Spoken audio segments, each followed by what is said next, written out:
Hi! Within this lecture, we're going to focus on another website pen testing tool called Zap. And this time, the Zap tool is not limited with SQL injection vulnerabilities, but it also scans for all possible website vulnerabilities in the specified website. So we're going to use that tool on our Matillidae vulnerable website. In order to find the tool, just click Show Applications and search for Zap, and you will see this OWASP Zap tool. So double click on it and it will pop open for you. If you're first time opening this, you have to say accept, and maybe you can wait for a few minutes to complete this installation process. Since I have opened it before, I believe this will be faster for me, and it will ask me to if I want to connect to my last session. No, I don't want to do that. I just want to create a new session, so I will say no. And I will say start. Before we go and scan for our vulnerabilities in the Matillidae website, let me show you the general overview of this Zap tool.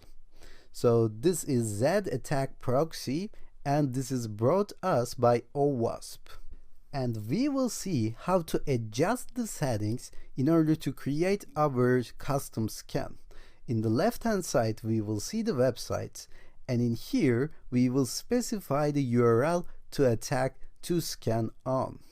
And it will display all the files and folders in here, and we will see the progress and the logs in down below.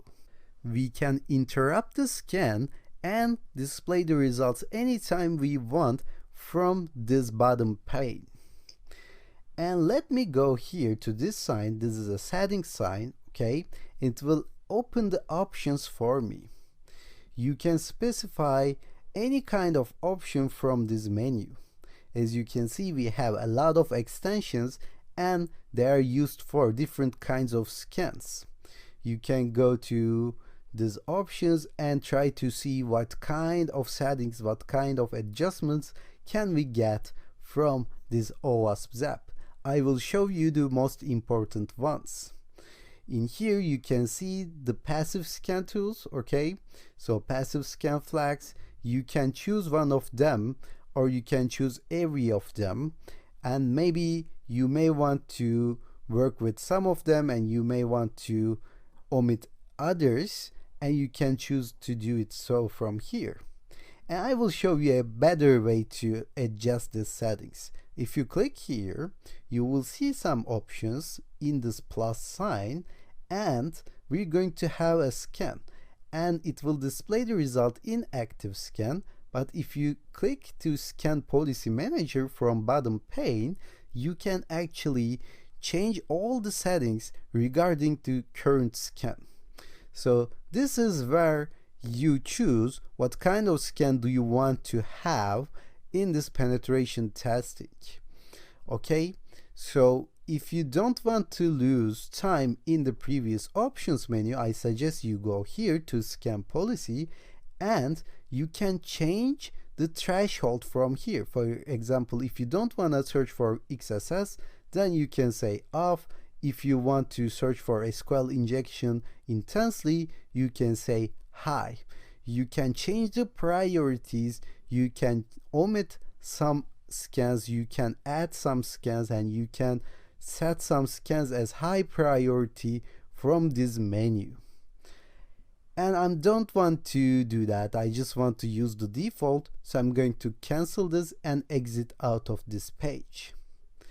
So in here we have to specify the URL, and in order to do that we have to copy this URL from our web page.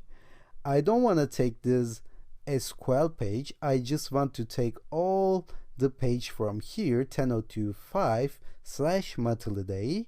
I'm just going to copy this link, okay, from here, and I will go to my OWASP tool and paste it in here. Let me paste and delete this HTTP and click on attack. So it will start the scanning process for me, and we can see all the logs from the bottom pane. So we're going to stop here, and within the next lecture, we're going to analyze these results which we are getting currently in the below pane.